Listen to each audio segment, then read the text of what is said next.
dipersembahkan oleh Anda menyaksikan Money Watch di Bloomberg TV Indonesia dan topik utama bahasan kami kali ini ialah branchless banking. Saya Lia Karenina.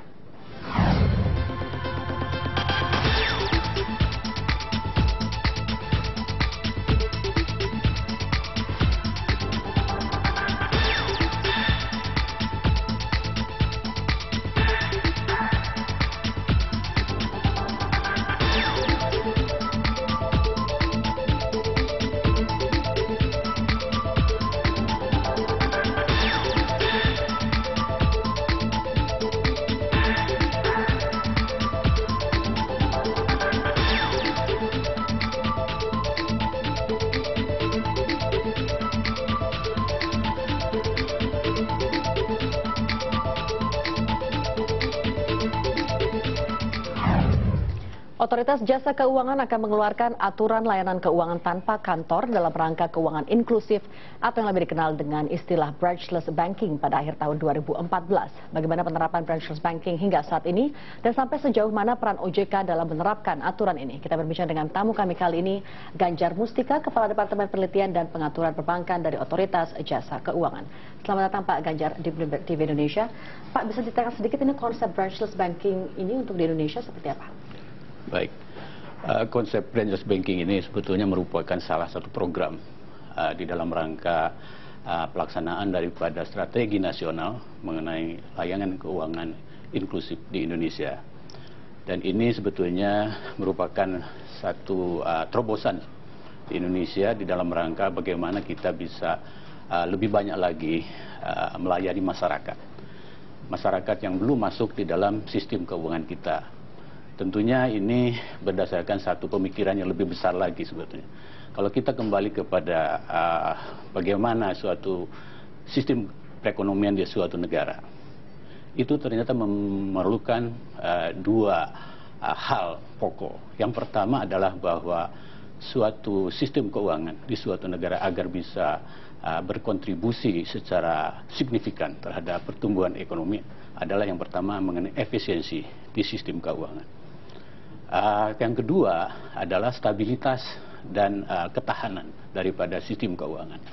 Berbicara mengenai efisiensi di sistem keuangan, tentunya kita akan menekankan bagaimana decision making, proses di dalam sistem keuangan itu bisa berjalan dengan sebaik-baiknya. Artinya bahwa biaya-biaya yang dikeluarkan di dalam rangka pelayanan dan pemberian produk kepada masyarakat itu dilakukan secara efisien. Bahwa efisien dalam artian apakah biayanya lebih rendah dari biaya untuk perbankan konvensional atau bagaimana? Ya, tentunya kalau kita berbicara efisiensi di dalam khususnya perbankan ada ukuran-ukuran. Biasanya yang dipakai adalah perbandingan antara biaya operasional dengan pendapatan operasional.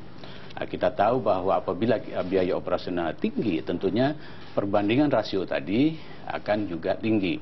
Nah, inilah yang menjadi sasaran utama karena kita tahu bahwa net interest margin perbankan Indonesia itu masih jauh di atas negara tetangga kita. Itu yang pertama. Yang kedua, bagi masyarakat, tentunya yang akan mendapatkan layanan dan produk-produk yang diperlukan, juga harusnya mereka mengeluarkan biaya yang seminim mungkin. Nah, inilah yang sebetulnya dua hal ini yang sebetulnya akan kita address, kita atasi di dalam masalah pelayanan sistem keuangan tadi. Kemudian yang kedua tadi saya sampaikan mengenai stabilitas sistem keuangan. Ini sangat penting. Manakala banyak uang yang masih beredar di luar sistem keuangan, tentunya ini juga akan kurang efisien, tidak Pak Ganjar, produktif. Tadi untuk menyasar bahwa segmen tertentu begitu ya yang belum untuk menggunakan keuangan inklusif tadi financial inclusive itu, apakah berarti untuk segmen menyasar orang-orang yang belum memiliki rekening bank konvensional, berarti yang benar-benar unbanked society tadi yang disasarnya begitu? Betul.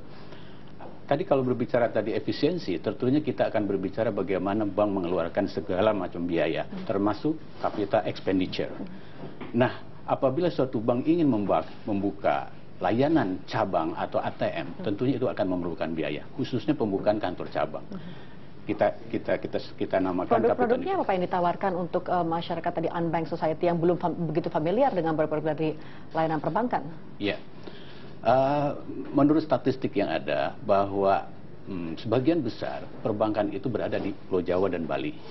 Luar Jawa, khususnya Indonesia Timur, itu masih tercatat unbanked people.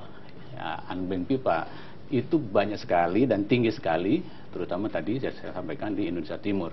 Sehingga di samping itu juga akan karena adanya unbankable people juga itu yang menjadi masalah. Sebenarnya dua hal yang akan kita pecahkan: unbanked people, bank yang belum terlayani, masyarakat yang belum terlayani perbankan, dan masyarakat yang belum memenuhi syarat untuk dilayani masyarakat di perbankan. Itu dua hal.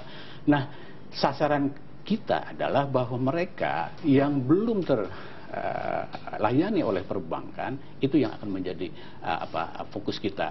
Masyarakat tentunya umumnya adalah yang ada jauh di pedesaan, yang ada jauh di luar Pulau Jawa dan lain-lain, dan tentunya ini yang akan menjadi sasaran kita. Oke, baik Pak Ganjar, OJK akan mengeluarkan aturan mengenai branchless banking ini khususnya pada akhir tahun ini. Itu aturan itu nanti akan memuat apa saja? Sampai saat ini tahapan daripada peraturan ini masih tahapan dengar pendapat.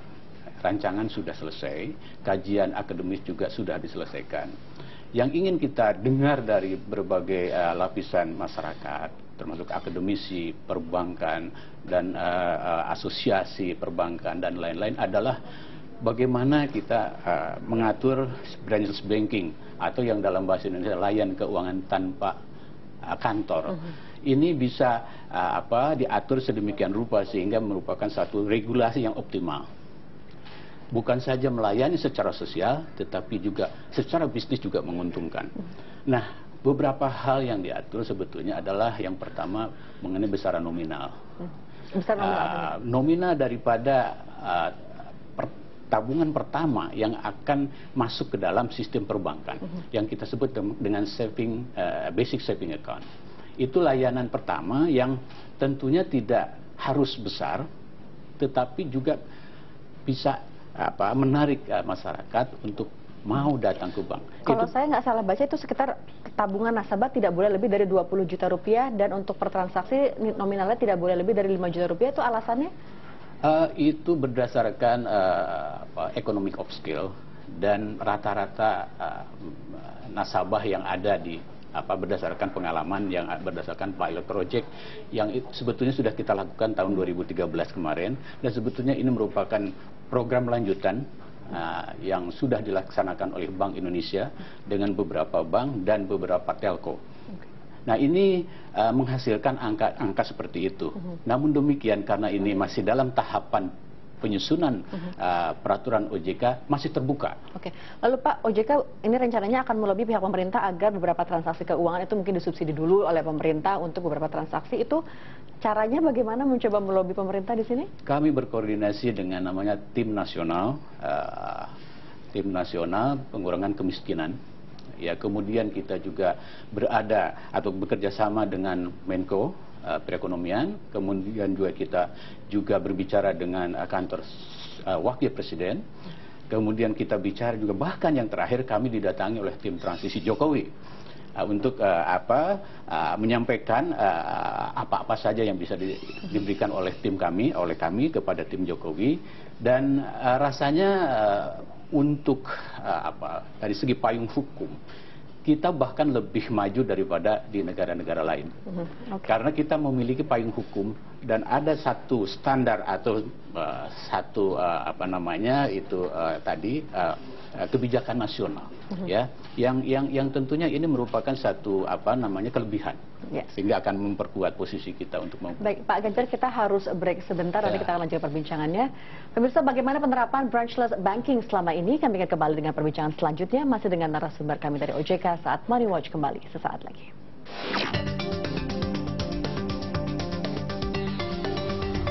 Dipersembahkan oleh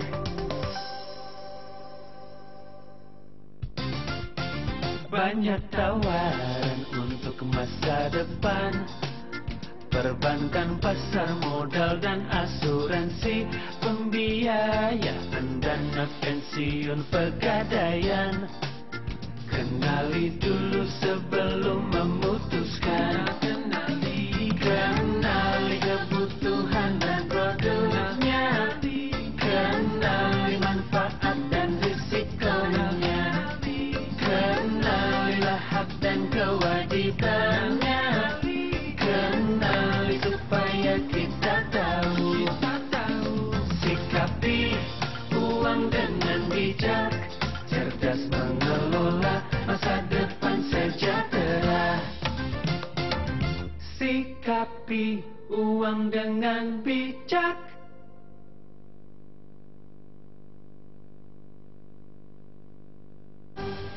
Di tengah isu perekonomian nasional, Indonesia menghadapi tantangan besar untuk memacu kinerja ekonomi. Narasumber dari berbagai industri angkat suara dalam diskusi dinamika pemilihan kabinet di pemerintahan baru. Siapa yang pantas terpilih untuk menduduki kursi menteri?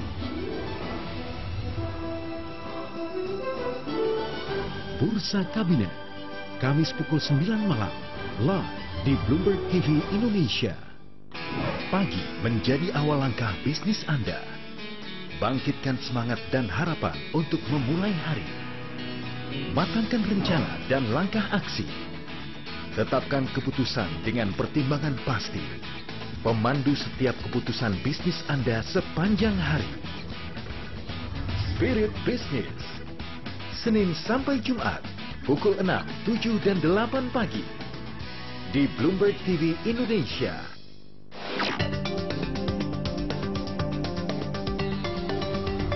Dipersembahkan oleh Terima kasih Anda masih bersama kami di Morning Watch dan kami akan kembali melanjutkan perbincangan dengan tamu kami kali ini, Ganjar Mustika dari OJK. Pak Ganjar, mungkin kita kembali dulu ke sebelum tadi kita break mengenai subsidi yang upaya OJK untuk melalui pemerintah mengenai subsidi dari layanan branchless banking ini. Konkretnya seperti apa sih subsidi yang diharapkan oleh OJK? Kalau kita melihat di berbagai negara, katakanlah di China, mereka pemerintahnya memberikan semacam subsidi yang bisa dalam bentuk misalkan saja setiap transfer, katakanlah kalau setiap transfer berbiaya Rp50 misalnya, sekitar Rp10 disubsidi oleh pemerintah. Nah, semacam begitu. Jadi ada sebetulnya di berbagai negara subsidi yang seperti itu. Namun sampai saat ini kami dari OJK belum mendengar mengenai rencana subsidi tadi yang ala Indonesia, yang tentunya apabila ini menjadi satu program pemerintah, ya, terutama pemerintahnya akan datang, kami dari OJK akan sangat menyambut baik hal ini. Kalau pada saat ini sendiri branchless banking kan belum beroperasi, tapi minat dari kalau Bapak melihat sendiri sudah ada pilot project yang dilakukan oleh beberapa bank, itu apakah minatnya, apakah mereka tertarik untuk menerapkan layanan seperti ini? Berdasarkan fokus group discussion, kemudian dengar pendapat yang kami lakukan 2 kali, pertama di Jakarta, kemudian terakhir di Malang, dan yang terakhir nanti akan diikuti di Ambon. Kenapa di Ambon? Karena tadi saya sampaikan bahwa di timur itu masih unbanked people-nya masih sangat besar. Tampak dari pengamatan kami bahwa perbankan Indonesia sangat mendukung mengenai keterlibatannya di dalam proyek kita ini dalam rangka layanan keuangan tanpa kantor, yang tentunya ini kami harapkan juga bahwa berdasarkan pilot project yang kemarin sudah dilakukan, perbankan juga yang pernah ikut di dalam pilot project tadi bisa ikut terus mendukung, ditambah dengan perbankan yang lain yang tentunya ini akan sangat bisa mengatasi bagaimana sistem keuangan kita ini bisa lebih kuat, lebih stabil. Feedback dari para pihak perbankan tadi yang sudah melakukan pilot project itu seperti apa? Apakah potensinya cukup besar, tapi mungkin hanya untuk beberapa jenis layanan tertentu saja dan hanya spesifik mungkin di wilayah-wilayah tertentu atau bagaimana? Dari pilot project yang ada terlihat bahwa memang secara umum bisa dilaksanakan. Namun memang tentunya ada berbagai harapan yang tentunya akan kami pertimbangkan. Katakanlah misalnya mengenai bagaimana sharing daripada biaya. Di berbagai negara biasanya biaya itu sharing di antara perbankan, kemudian juga telco, dan supporting yang lain. Nah ini yang sebetulnya bisa dilaksanakan oleh perbankan kita. Kami dari OJK sebetulnya sangat mengharapkan apabila biaya ini bisa nol, tanpa biaya. Nah ini nanti tergantung daripada hasil kajian kami ini. Sekarang masih dalam penggodokan karena rancangan ini masih akan mendengar lagi, dan kami berikan kesempatan kurang lebih 2 minggu lagi untuk bisa masyarakat menyampaikan berbagai masukan untuk penyempurnaan OJK ini. Pak, dari berapa kira-kira sekarang jumlah bank yang sudah menyatakan minatnya untuk mengembangkan layanan branch banking? Saya tahu BNI sudah iya, Danamon juga, CIMB Niaga mungkin tertarik katanya. Iya. Dari data OJK sendiri? Saya tidak ingat berapa jumlahnya, tetapi dari setiap buku, kita kenal ada buku 1 sampai buku 4. Bahkan buku 1 pun berminat untuk masuk. Katakanlah BPD, Bank Pembangunan Daerah masih banyak di sana. Ini sudah banyak yang berminat untuk ikut dalam rangka program layanan keuangan tanpa kantor ini. Dan saya pikir, saya optimis bahwa dengan tadi kita menjelaskan sebanyak-banyaknya mengenai manfaat daripada itu, daripada pengumpulan dana katakanlah. Misalnya saja, kalau saja 100 juta orang nanti ikut di dalam program ini, minimal kali 2 juta, ada 200 triliun rupiah yang akan bisa diambil dananya dari masyarakat. Itu targetnya untuk 5 tahun ke depan kan dari OJK untuk purchase banking? Iya, kita kan 5 tahun bisa seperti itu. Artinya bahwa di sana perbankan sebetulnya bisa mengambil manfaat dari itu. Yang kedua, sebetulnya ada peraturan lain, yaitu alokasi modal inti yang wajib dialokasikan oleh suatu bank manakala suatu bank membuka kantor cabang. Nah, dengan layanan keuangan tanpa kantor, tentunya alokasi modal inti ini tidak perlu lagi dilakukan. Itu manfaat dari OJK sendiri akan diatur Pak, pembatasannya bank buku berapa yang boleh masuk ke layanan purchase banking? Pada dasarnya kami mendasarkan kepada keamanan, sejauh mana suatu bank siap dengan branchless banking ini. Karena di situ syarat dengan IT security, risk management, kemudian GCG, dan nanti dalam rangka pemilihan agen. Tentunya juga ini merupakan tanggung jawab bank. Karena OJK nanti akan menyerahkan sepenuhnya kepada bank, karena bank yang akan bertanggung jawab terhadap agen-agen yang akan dipilihnya. Agen itu bisa perusahaan, bisa perorangan, tetapi yang kenal dengan lingkungannya, yang sudah memiliki usaha, kemudian lain-lain persyaratan yang tentunya ini tanggung jawab bank. Baik, Pak Ganjar, kita akan membahas masalah good corporate governance tadi dan juga cara bank memilih agen-agennya, tapi usai jeda berikut. Pemirsa, tetaplah bersama kami karena Money Watch masih akan kembali.